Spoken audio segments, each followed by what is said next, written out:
Hi, hello.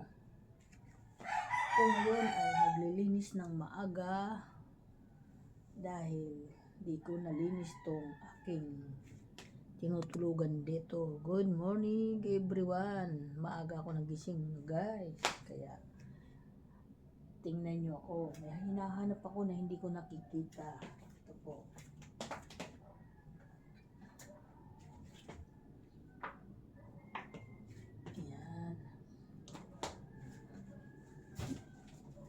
Good morning everyone.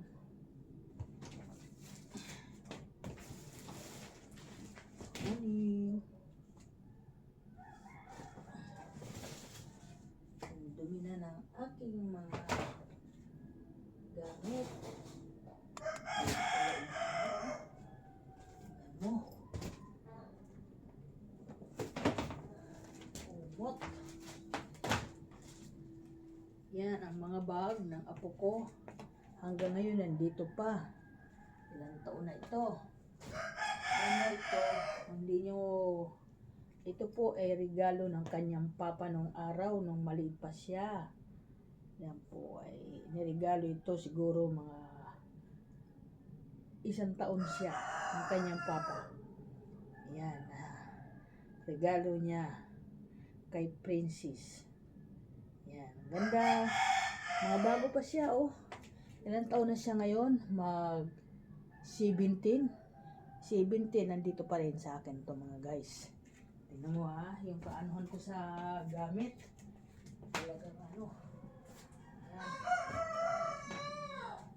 Oh. Ito naman yung ibinigay na regalo sa kanya ng hipag ko. Nung maliit pa siya. Nag-birthday siya ng 1 year. Ito po yun. Ang ganda oh. Bago pa din siya. Hindi ko pa din winawala. Nandiyan pa din siya nakatago mga guys. Ayan, mga kaibigan, mga busing. Ayan. Nasimot ako sa gamit. Tingnan mo itong ano. Nakita mo itong bag. Ito po ay ano. Ganda pala nito. Ito po ay regalo ito ni ano. Yung aking tiya. Di naman natin maano na mayapa na po siya. Ito po yung kumuha ng anak ko na si Tia Itit. Tia Itit Igamino. Regalo ito ng anak ko nung araw, nung nabubuhay pa siya, nung kalakasan pa siya na medyo wala pa siyang sakit noon. Yung bago pa lang niya kinuha yung aking anak na si Beji. Ito po yung binigay niya. Ayan o. Sa mga Gamino, ito po yung binigay niya sa anak ko kay DC. Ayan. Pasalubong niya nung dumating siya nagbalik bayan dito sa Pilipinas nung araw, galing ng Canada. Ayan po. Tapos tinago ko pa oh, ngayon ko lang ito pa yung hinahanap ko. Sabi ko may hinahanap ako. Bago pa din ho. Ayan ang ganda. Ayaw gamitin ng anak ko, ako gagamit. Ganda ito, baka mahiwaga ito. Maglaman ng milyon. Thank you sir, joke lang. Joke lang po mga idol. At good morning everyone. Ito po yung hinahanap ko na sinasabi ko. Ay, naisip ko yung kagabi. Kaya sabi ko maaga ko magigising dahil dito. Ayan po. At saka ito hinahanap ko din to.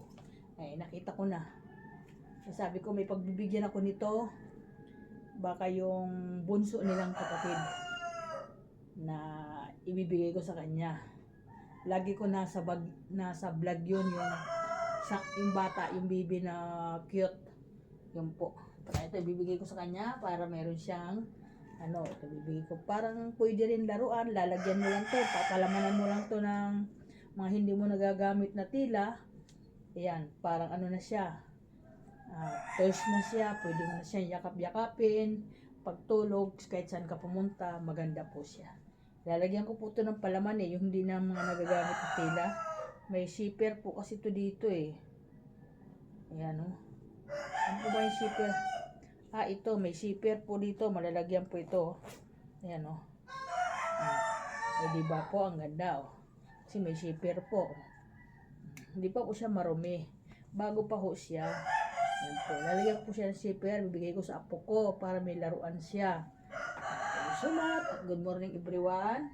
Welcome to my vlog. Good morning mga bossing. Yan na naman ang Nanay Linda nyo, maaga magising. Maaga talaga ako magising kasi may aayusin ako ngayon. Bababa ako sa baba mamaya. Dali ko yung tinupi kong damit. Doon ko naman ilalagay sa baba. Kasi po puno na dito. Doon ko naman sa baba. Oh. Ayan po, ito, dadalhin ko ito. Ito. Doon ko ito iayos sa baba ay. Marami na kasi dito. Ayan oh. Ganyan ako kasinop sa gamit ko. Yan. Isang good morning. Ingat tayo lahat mga idol. Pagpasok sa trabaho. Medyo maganda naman ang panahon ngayon. Wala tayong ulan. Medyo madilim pa ngayon. Tumitilaok yung manok ko eh. Kaya ako nagising eh. Tilaok ng tilaok. Ginigising talaga ako niyan tuwing ganitong oras. Kasi para kumilos na ako. Pinapakilos na ako. Ganun yung mga manok ko. Thank you so much. Bye-bye po. Thank you. Bye-bye.